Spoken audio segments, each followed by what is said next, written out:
Hi, ako si AJ Batakan. And ako si Mari V. Manerpaak. And ito ang aming future home.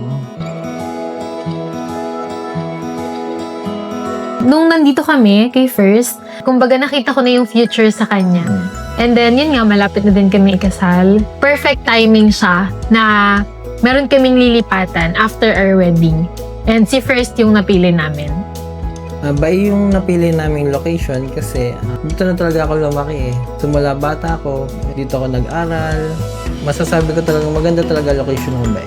Malapit lang siya sa lahat. So, iniisip namin na sa future kids namin is hindi sila mahihirapan. So, yung heart ko is nandito sa Bae. After turnover, mas pinili talaga namin i-renovate yung bahay. Depende sa preference namin.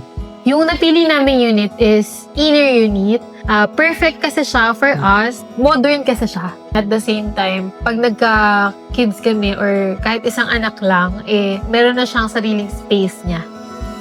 Para after our wedding, doon na kami titira. And magbubuo ng family na.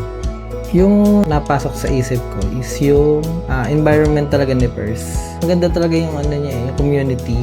Tapos, syempre, iniisip namin yung future ng mga kids namin.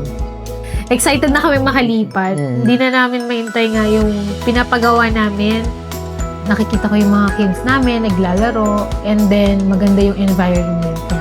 Then nasabi ko na, ito na yun. Ito na yung start natin as family na magbibuild tayo dito kay First.